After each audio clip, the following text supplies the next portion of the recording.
Negative thinking. This is a big topic and something I've been wanting to discuss for a while. Negative thinking is something all of us do.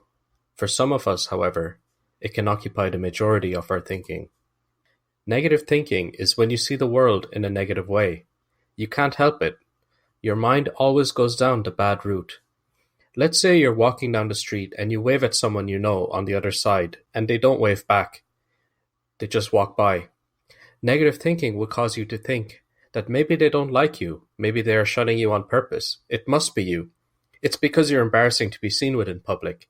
It's because you look ugly, you're not a good friend, and so on. You know what I mean by now. This is something that many of us do. We assume the worst and make assumptions and get to negative thinking, and then it just spirals. Today, I want to talk about the 3 most common ways we engage in negative thinking and what you can do about it. I want you to raise awareness of yourself when you engage in negative thinking and then put an end to it. Because negative thinking does no good, and there are a few truths you need to remind yourself in order to avoid it. I really want to emphasize how bad negative thinking is for the body and mind. It's unhealthy for so many reasons. The best way to combat negative thinking is to raise awareness into when you're doing it, how you're doing it, and then put a stop to it. Challenge your negative beliefs. Engage in constructive coping mechanisms. Coping mechanisms is something I'll have to talk more about in future. As far as how to identify the 3 most common forms of negative thinking, first, there's magnification. Second, black and white thinking. Third, catastrophizing. Try and identify when you magnify the thoughts. Magnification means something small becomes something big. You scrutinize the problem, you overanalyze it, you waste your time thinking about it, it makes you feel worse and worse as you overanalyze the problem. This is a really common form of negative thinking, so you should raise awareness and try and identify when you're doing it and put a stop to it. Black and white thinking is next. This is when you see life as either all bad or all good. This is a very common form of negative thinking in depression. It's really easy to see everything as either black or white. But the fact is that life is mostly grey.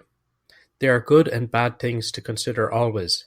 If you consider a situation as all negative, all bad, and by that I mean totally bad, then consider that maybe you're doing black and white thinking, and this is unfair to your mental state, in my opinion, because this only perpetuates negative thinking. It causes a forward feedback loop where you start thinking negatively and everything else associated is negative. That can be really detrimental. The last form of negative thinking I want to discuss is called catastrophizing. This is when you catastrophize the situation, as in a catastrophe. When something happens and you choose to make it mean something way, way worse than it actually is. For example, you fail a test. You relate this to failing the whole course. You're never going to pass. Your life is going to go totally downhill from here, which is simply not true. But you can imagine how a lot of people do catastrophize the situation. This is probably the most detrimental form of negative thinking because it can severely impact your future. It gives you a negative outlook in life, which is something really bad because it relates to health and pessimism. Pessimism is shown to have deleterious effects on the mental state compared to optimism.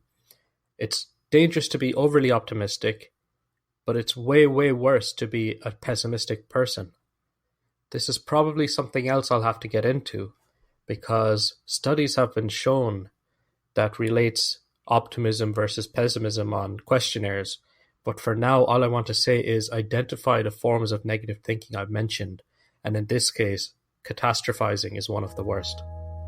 Thank you so much for listening. If you like this talk, please let me know by giving it a like or even subscribe. And if you have any thoughts or questions, do let me know and I'll do my best to respond.